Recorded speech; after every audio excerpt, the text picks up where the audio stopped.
I'm now joined by Wes Brown. We talk business and politics. He covers business and politics, and particularly the intersection of all that for us. Good to have you with us. Yeah, it's been kind of a collision lately. It has been. And it's been a collision in the realm of medical marijuana, which has been where you've been spending a lot of your time lately. It's, a collision of business and something else. So yeah, it's. All right, so I guess just to kind of catch everybody up, the 5 cultivation centers that were awarded licenses that have been the subject of litigation for the last several months have basically gotten their green light and their licenses have been awarded, which may lead to some more litigation.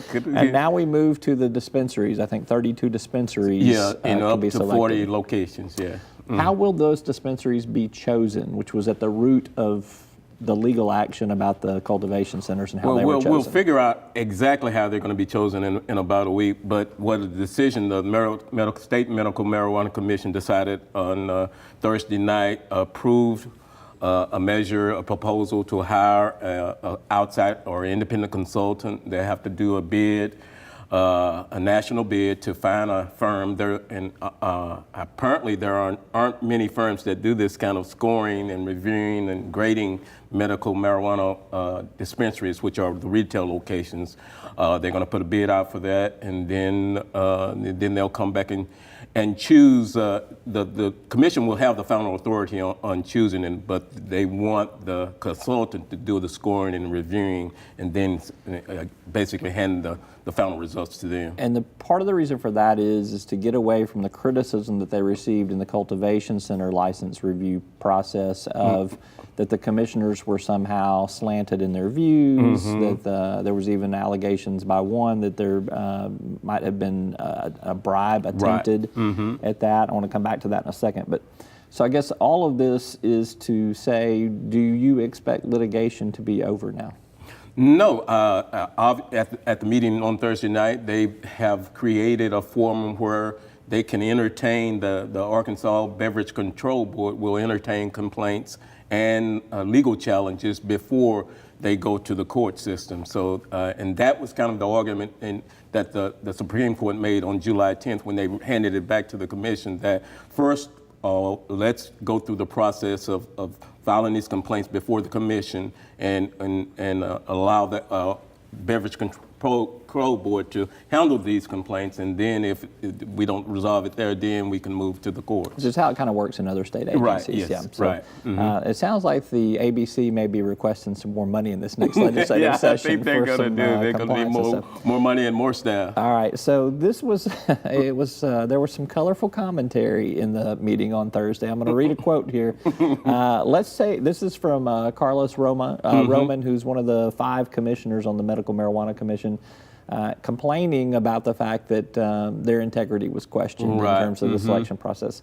Let's say you worked for Vladimir Putin, right? And he said, okay, you either get me a medical marijuana license or I'm going to blow up plutonium in your face, or you give me a license and I give you a bunch of rubles. The reality is you didn't have the ability to make that happen because you're only 20% of the vote. Right. Does he have a point?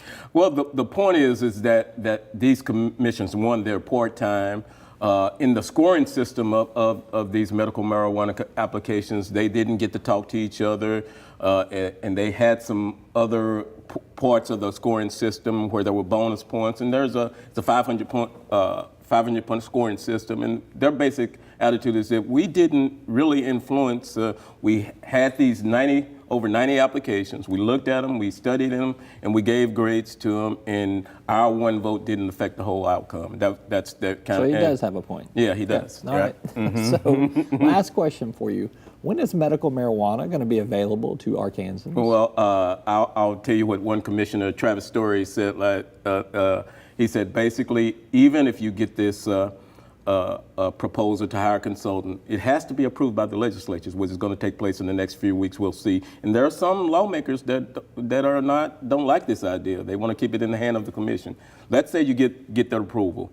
Then you have 30 to 60 days to do what is called an RFP or a bid proposal to outside consultants. And then you got to get these proposals back. That could take 30 to 60 days. That's I think they were being really good in saying 30 to 60 days. I think it's going to take longer. Yeah. Then then they have to go back and grade over 200. There's 203 applications for dispensaries out there, so they have to grade those, bring them back to them.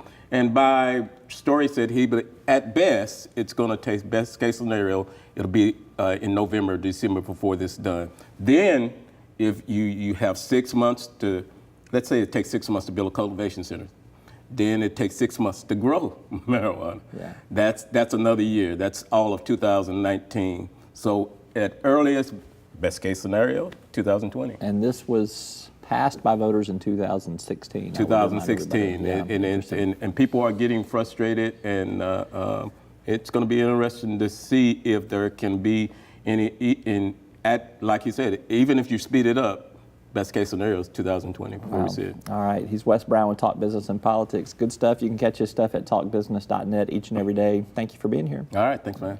And thank you for being here. I'm Roby Brock. That's all for today's program. Have a busy and a productive week. We'll see you next time.